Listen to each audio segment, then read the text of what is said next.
इतने में उन्होंने क्या किया, उन्होंने पिस्टल निकाला अपने जेब से और मेरे भाई पे शूट कर दिया उन्होंने। उस फायर के बाद उन्होंने और 2 फायर किए, ईयर में किए वो दोनों।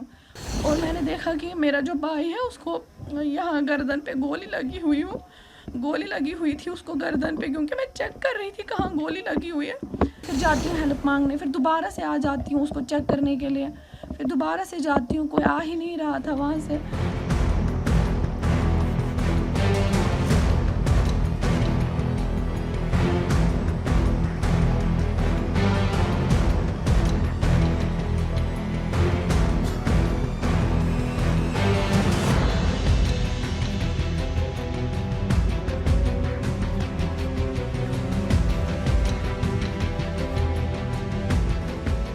मैं जब ऊपर नमाज़ पढ़ने लगी तो मेरा भाई उठ के नीचे आ गया।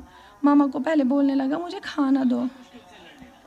मामा ने बोला कि बेटा रुको, नमाज़ पढ़ेंगे फिर सब साथ में खाना खाएंगे। तो मामा नमाज़ पढ़ने लगी, मेरा भाई बैठा हुआ था रूम में। इतने में मेरी मम्मा बोल रही है कि मैं भी सुन रही हूँ ऊपर से, क्योंकि दरवाजे खुले पड़े थे, कोई आ रहा है गेट से, और गेट की आवाज़ भी सुनाई दी। मामा उनको ये खिड़की खोल के बोल रही है बेटा आप कौन हो, बेटा आप कौन हो, बेटा आप क्या करने आए हो, क्योंकि उनका फेस पूरा कवर करके था तो वो नहीं बता रहे थे हम क्या करने आए हैं, कौन है।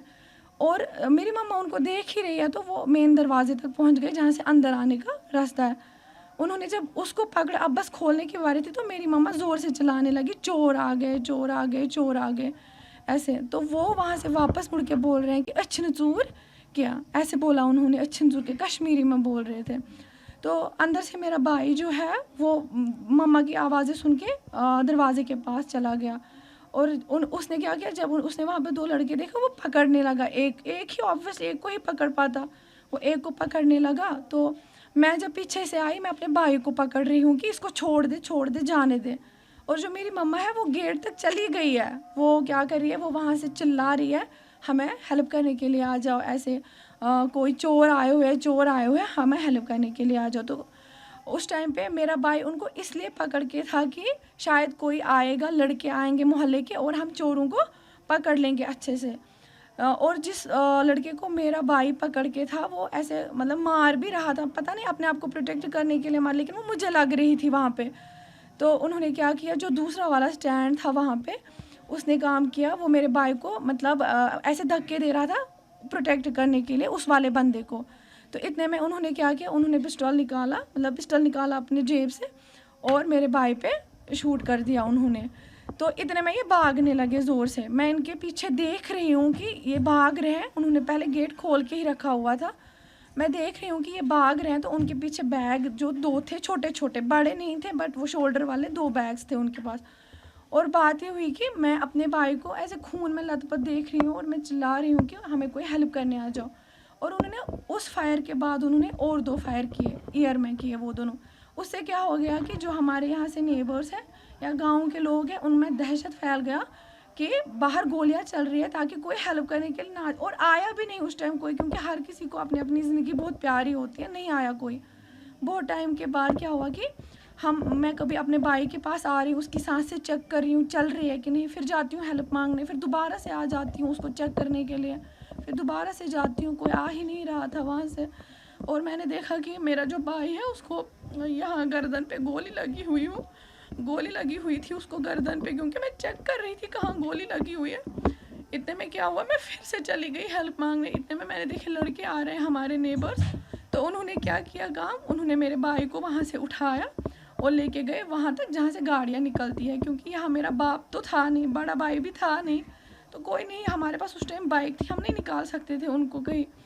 तो वहाँ जब हमने उनको, वो लड़के जब ले जा रहे थे, तो मैं वहाँ पे मस्जिद भी है, मैं मस्जिद का दरवाज़ा जो है वो बहुत ज़ोर से नॉक करने लगी कि अबू जी बाहर आ जाओ, हमारे भाई के साथ ऐसा हो गया, हमारे भाई के साथ ऐसा हो गया। तो सारे नमाज वाले जो है वो बाहर आए और मेरे अब्बू ने देखा अपने बेटे को वहाँ पे पड़ा हुआ, तो उसके बाद उन्होंने उसको उठा के ले गए उसको हॉस्पिटल। और मैं फिर वहाँ से मैं घर आई थी, फिर उसके बाद मुझे कुछ नहीं पता। तो क्या चाहते हो? हम ये चाहते हैं कि हम ये पता करवाने चाहते हैं कि वो लोग आकर है कौन, क्योंकि ऐसा भी तो नहीं चलेगा ना कश्मीर में कि अब लोग आके घर में लोगों को मारेंगे।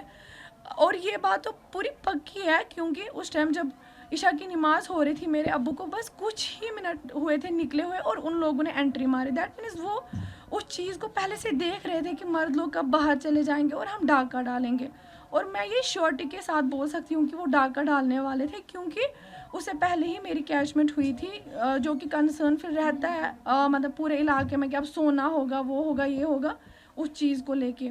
क्योंकि उनको पता था घर में 2 ही लेडीज़ है, जब वो नमाज को जाएंगे तो हम पीछे से उनको लूट लेंगे, उनका ये कंसर्न था। तो मैं बस यही चाहती हूँ कि मेरे भाई को इंसाफ मिले।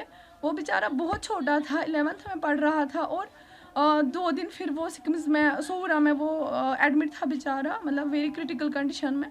तो मैं ये चाहती हूँ कि जैसे उसको मारा गया वैसे उन दो को भी मारा जाए, उनका पता लगाया जाए कि वो आखिर है कौन। कश्मीर में नहीं चलेगा ना कि कोई भी आएगा और हमारे घर में लूट फूट मचा के लोगों को मारेगा, धमकाएगा। ऐसा कब तक चलेगा? हम कब तक अपने घर में घुट घुट के जिएंगे? मुझे बस ये बोलो आप, कब तक हम अपने घरों में अब डरे रहेंगे?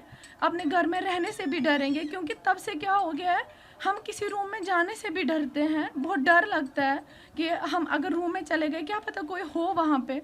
और ऐसा कब तक चलेगा?